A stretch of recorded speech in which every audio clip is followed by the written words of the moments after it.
amazing na biik. Dahil doble po yung ari niya. Meron siyang bilat at meron siyang bayag. Ayan oh. Morning guys! Good morning! Bear is here! Morning Bear! Dito kami ngayon sa farm. Sama natin si Mrs. Yan oh. Gawawali siya sa kinakalagyan ni Lucy ngayon.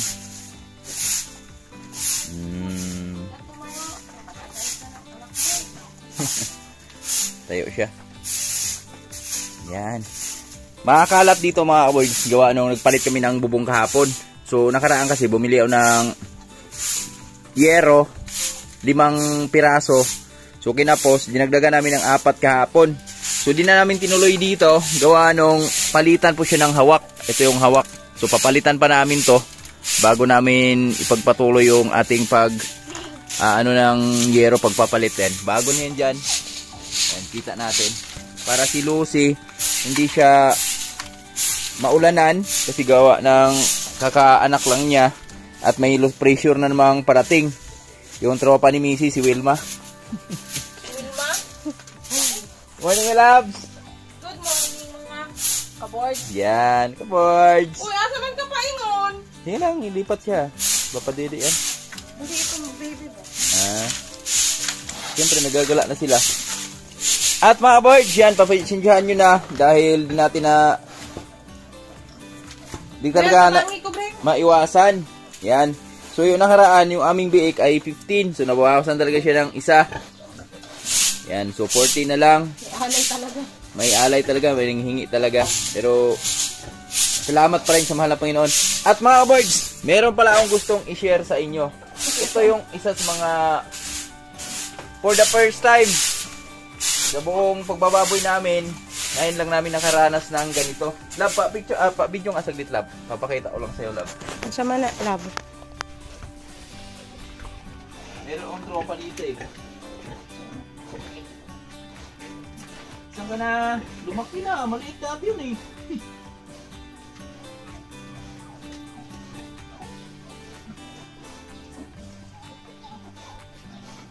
Ito siya.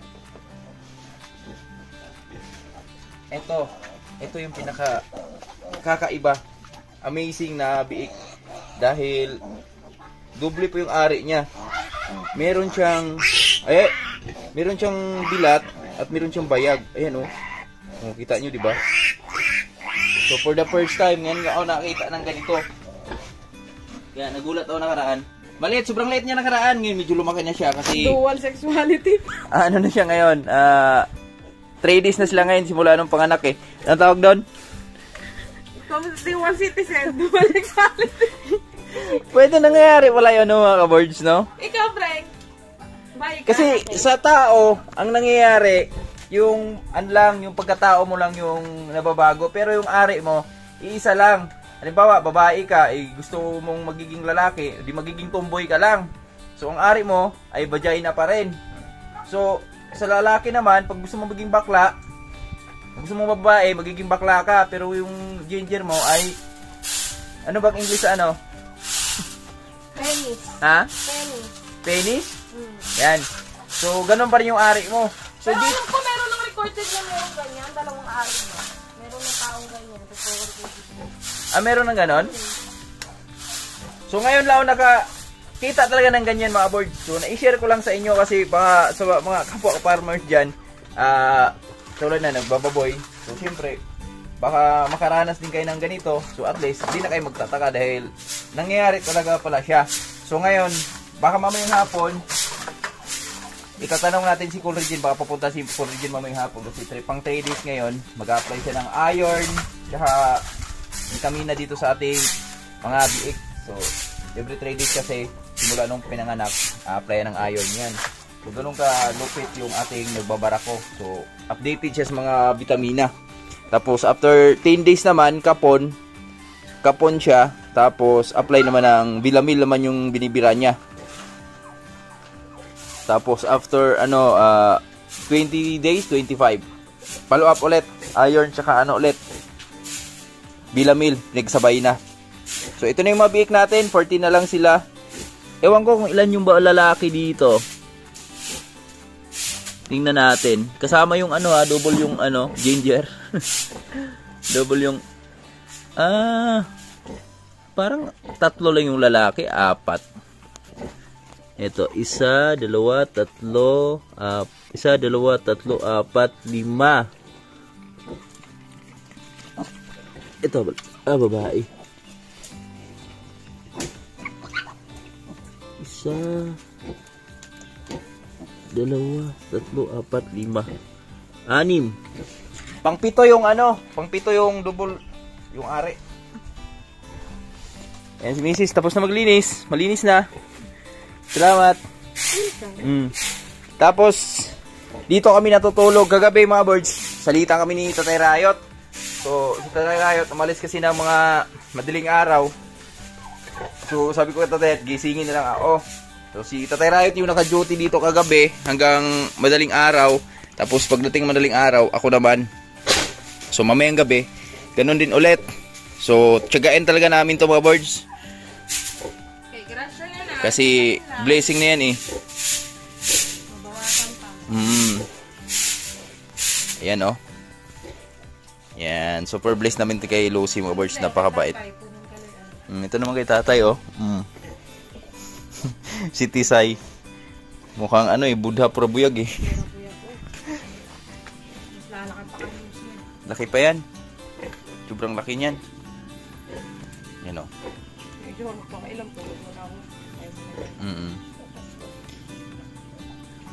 Pero yung dede ni Lucy mga birds, ano naman? Hindi namin walay. Sapat naman sa kanila kasi 16 yung dede ni Lucy, may sobrang 2. Ayan, may mga ano na sila, angkin-angkin na silang dede eh. Ay, mga tulog oh. Mas maganda kasi yung, di na namin nilalagay doon mga birds kasi nung unang gabi nilalagay namin doon. Kaso lang yung mga biik nga. So, umiiyak tapos si Lucy hindi siya pahinga ng maayos gawa nung hinahanap niya yung mga biik niya. Iba yung, andito yung biik niya, yung katabi niya, yung dumididi siya, nakatulog siya ng mahimbing. At yung mga biik mga birds, hindi napapanis yung dede ba? Kasi, pag ganun kasi, doon natin nilalagay, so, lilipas ng 2 oras, bago sila makadede. O si syempre, napapanis yung dede ng nanay, so kaya sila nagtatai na kaya nung first day nila. Pero kahapon, simula kahapon, ng umaga, di na namin nilagay doon. So, tinuloy-tuloy na namin dito. Tsinaga lang talaga namin, palitan. Kahit nag-harvest kami kahapon ng ano. So, si Manila Boy, salamat pala kay Manila Boy. Son Pohon, Kaloyan. May blessing sa atin yan, si Manila Boy. Yan. Siya yung nagtsaga dito kahapon, halos maghapon. Kasi kami, nag-deliver kami nung palaya kahapon tsaka sitaw eh. So ngayon mga birds, okay na yung ano nila, yung dumi nila, di na malambot, di katulad kahapon. So makita mo talaga dyan sa ano, sobrang lambot. Kasi tuloy-tuloy na yung dede nila eh. Kumbaga, pag ano sa nanay, pag nagpapadede, andyan agad. So, ano lang, walang oras yung pagitan. 30 minutes, nagpapadede yung nanay. Kaya, pure uyo, pure usog, oh. Ayan na sila ngayon. 1 week, pwede nang bayaan yun. 1 week, pwede nang ano to, pakawalan to mga birds. Kasi sa ngayon kasi, hindi natin sila pwedeng iwanan, hindi bantayan. Gawa nung, natutulog sila, kadikit talaga nung nanay. Pero pag nagka-isip na sila, so, bubukod na yan eh, kasi delikado talaga yung nanay. Si Lucy Prebuyag pa naman, pag nakadagan yan, oh. Talagang dead ball talaga pag di mo na agapan agad.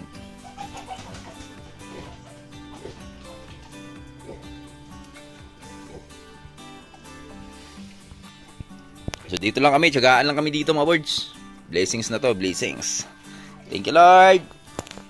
At yung aming ano biik. Lapit ka na po. Anak ni Goldie. Pang Pasko namin yan, pang Pasko. Pohon. Hello. Dali. Pupunta siya. Babae. Si Lawrence, matutuwa si Lawrence nito pag nakikita yan. Isa mo ano na naman. Tsaka iba si Lucy ngayon mga birds. Nakarang mga panganak niya kasi sobrang tapang niya. Ba siya ngayon. Mabait siya ngayon. Sobrang bait niya ngayon. Tingnan niyo si Mrs. nagwawalis kanina. Di niya inaambahan. Pero noon, talagang kulang na lang. Kumakain ng tao eh. Pag kunting kunting iyak lang sa mga biik niya, talagang magwawala eh. Pero ngayon, okay na siya. Ay, mga biik, oh, bubukod na doon. Wala silang pakialam, busog na eh. Tsaka ang daming dede, ang daming gatas ng dede, oh. Di pa nila maagad-agad. Dahil ang gamit natin dito, binilhan ko siya ng isang sako kapong milk maker talaga yung ginagamit ko dito, mga birds. Hindi na ako gumamit ng lactating. Kasi ang lactating, gatas lang din naman ang lactating, pero iba yung milk maker. Mas mataas siya ng sa lactating. Kaya milk maker na yung ginagamit ko. Tapos umaga, hapon, tanghali, hapon yung ating pakain. Tapos sa gabi, pinapainom natin ng tubig. Alas 12. Ha? Hindi siya kagaya ng ibang bake na pag may tao busog eh.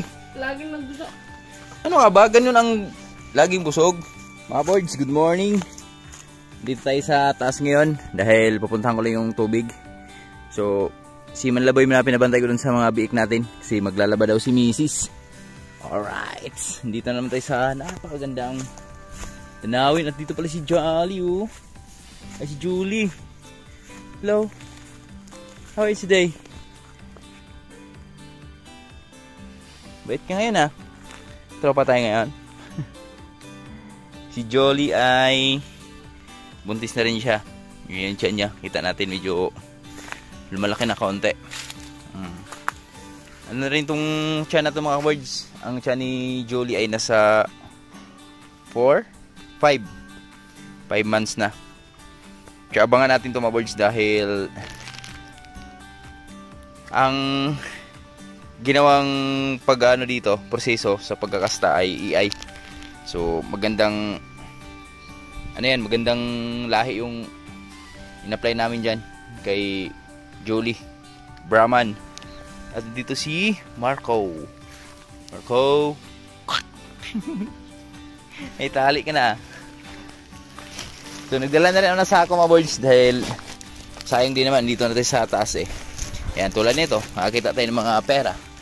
Ito yung pera dito sa amin, pinupulot lang. Pera, gagawin pa nga lang. Di ba? Ito, may nakuha na tayo. At silipin ko yung tubig natin dito. Silip lang tayo dito sa farm ni Utol John Riot. Ganda na ang panahon natin yan, oh. Maliwalas pa.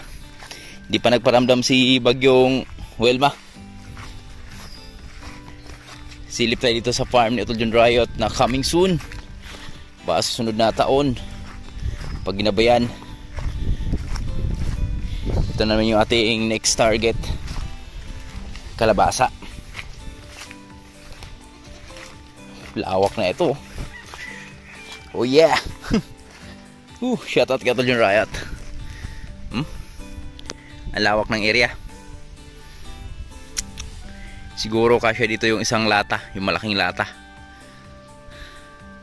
ng kalabasa. Basta malaki siya. Ito may mga kambing to. Hey goat, what's your name? Your name is Goat? Goat.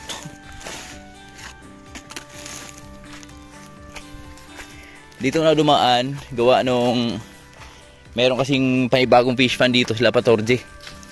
Dito na inano yung tubig. Uy, wow, daming kwarta. Yun, dilaw. Daming kwarta, oh. Diba? Sayang din to.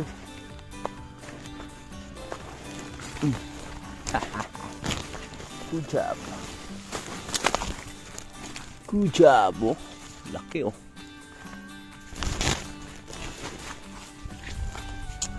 Ito tayo. Yan, ito yung bagong fund nila. Uy! Nangyari? Oh, may tubig. Hubas man.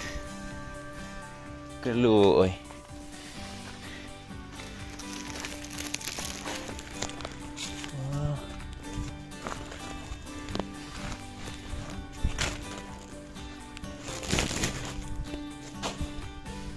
Saksak na natin dito. Hindi mo kaming tubig ha dahil naglalabas si Mrs. Labas si Mrs. Pahinga muna tayo. Gusto ko lang i-share sa inyo yung kinakalagyan natin ngayon. Grabe, ito yung isa sa pinakamagandang lugar na gustong gusto kong laging balik-balikan. Sayang nga lang yung bahay na ito dyan right dito. Di natin na pakinabangan, no? Yan na, nawala na. Napakasayang.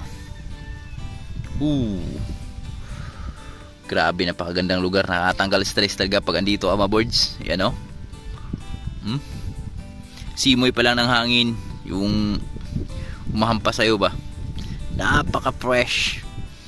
Grabe, walang halong chemical ba, yung ano ba, yung pollution nya.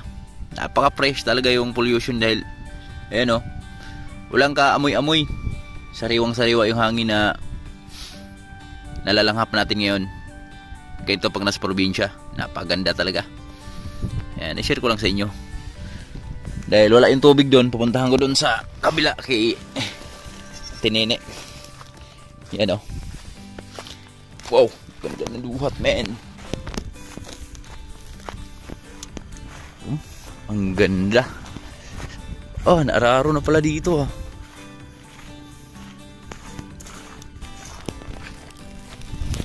Ano, ganda ng area, man.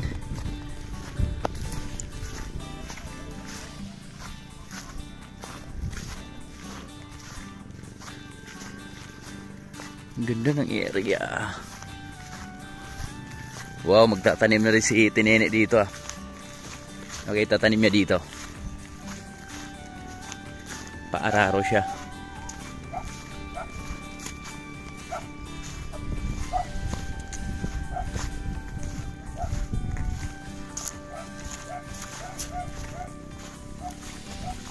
Wow, ang ganda ng bahay ni Tilapad oh. May ano na, may bakod na. Ay, maganda. Bakod talaga.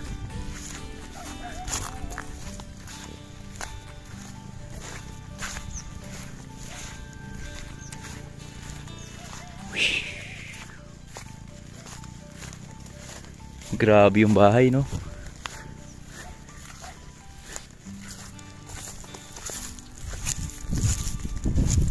Wow. Yeah. Ang ganda niya.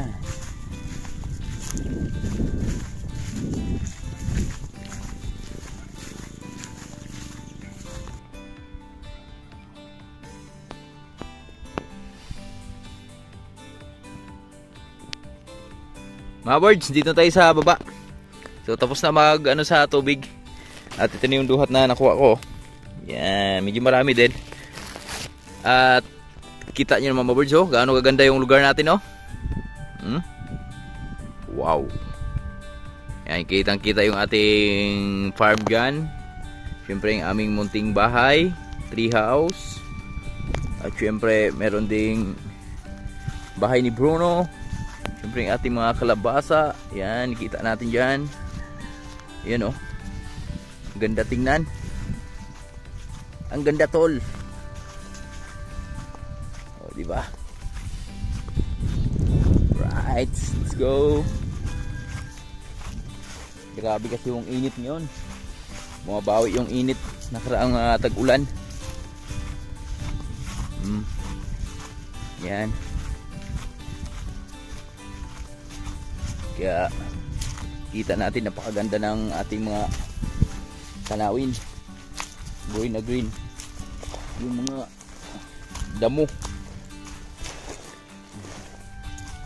Ayan o. Yung ating ampalayahan. Ayan sila. Medyo naninilaw na pero lumalaban pa rin. May ma-harvest pa tayo dyan sa Friday. Siguro yan yung huling harvest natin sa Friday na marami mga birds. Kasi kita ko sa bunga. So meron pa namang ma-harvest. Abot pa siya ng katapusan ng December yung ma-harvest sa ampalaya natin. So meron pa rin tayong income na pumapasok bago magtapos yung taon.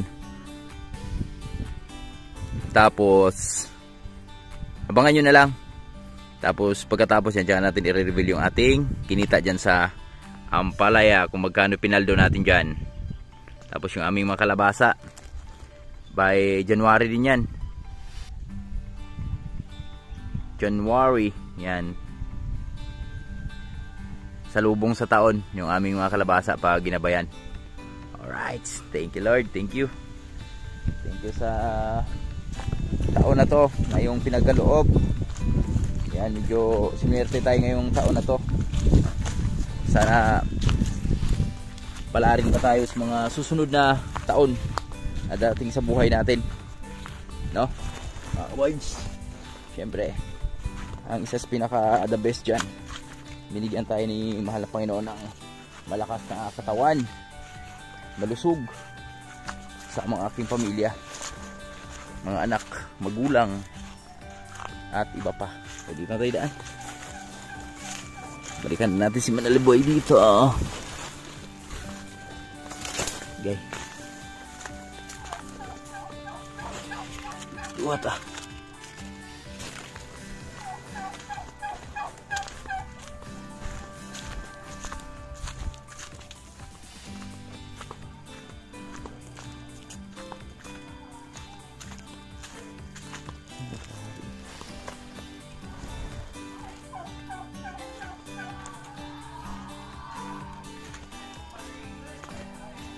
Saan sila? Mabiik. Ano, bukod na?